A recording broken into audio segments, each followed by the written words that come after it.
Shalom, selamat pagi, salam sejahtera buat kita semua.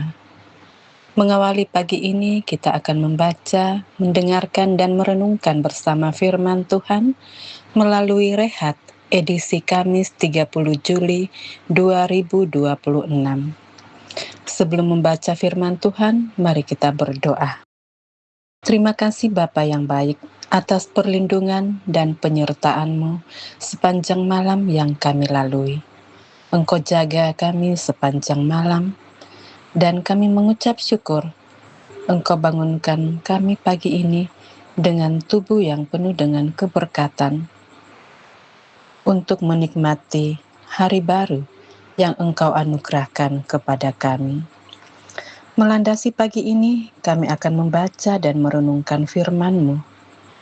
Berkati kami semua yang akan mendengarkan firman-Mu. Dalam nama anak-Mu Yesus Kristus. Amin. Firman Tuhan terambil dari Matius 5 ayat 43 sampai ayatnya yang ke-48. Firman Tuhan. Kamu telah mendengar firman, kasihilah sesamamu manusia dan bencilah musuhmu. Tetapi aku berkata kepadamu, kasihilah musuhmu dan berdoalah bagi mereka yang menganiaya kamu. Karena dengan demikianlah kamu menjadi anak-anak Bapamu yang di sorga, yang menerbitkan matahari bagi orang yang jahat dan orang yang baik, dan menurunkan hujan bagi orang yang benar dan orang yang tidak benar. Apabila kamu mengasihi orang yang mengasihi kamu, apakah upahmu? Bukankah pemungut cukai juga berbuat demikian?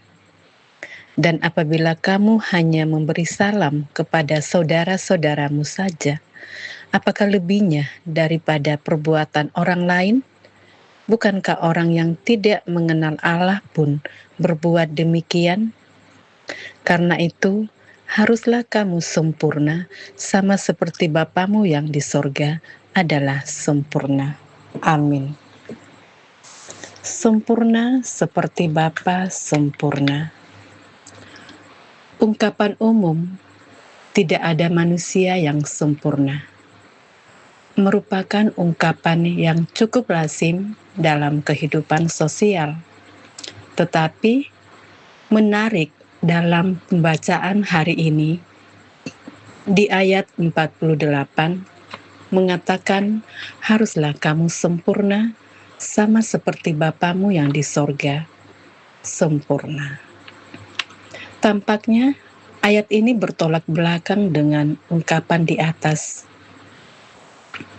Lalu apa maksud sempurna di dalam ayat 48 ini? Kata sempurna dalam ayat 48 berasal dari bahasa Yunani teleios. Teleios dalam konteks ini dapat dimaknai sebagai panggilan untuk hidup mencerminkan sifat Allah atau hidup meneladani Allah. Dengan demikian, Allah yang memiliki sifat kasih sempurna dan tidak membeda-bedakan itu menjadi teladan bagi kita dalam mempraktekkan kasih kita di dunia ini.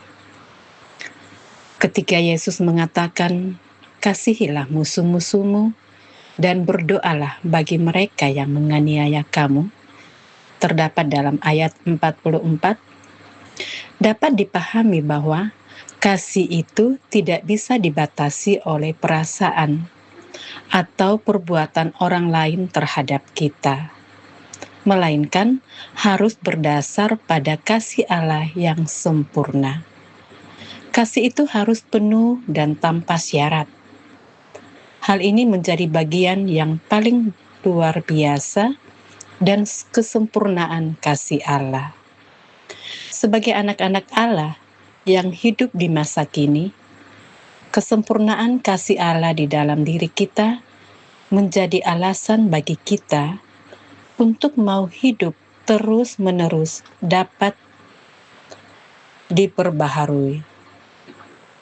semakin serupa dengan Dia yang sempurna. Kesempurnaan kita terletak pada bagaimana kita bertanggung jawab penuh atas kasih Allah dalam diri kita, termasuk talenta pada diri kita yang kita pakai untuk melayani Allah dan sesama ciptaannya, menyatakan kasih-Nya di dunia ini. Amin. Mari kita kembali satu dalam doa. Kembali kami datang kepadamu Bapa, mengucap syukur dan berterima kasih atas firman-Mu yang telah kami dengar bersama-sama. Kiranya firman-Mu menjadi pedoman dalam mengawali pagi ini, agar dalam beraktivitas kami senantiasa dalam perlindungan Tuhan. Kiranya Engkau tetap beri kesehatan dan kekuatan sepanjang hari ini, agar kami penuh ucapan syukur, menyerahkan hidup kami Engkau tuntun. Ampunkan salah dosa kami, dengar kami yang bermohon melalui anak-Mu, Yesus Kristus. Amin. Demikianlah rehat pagi ini. Selamat pagi, selamat beraktivitas. Tuhan Yesus memberkati.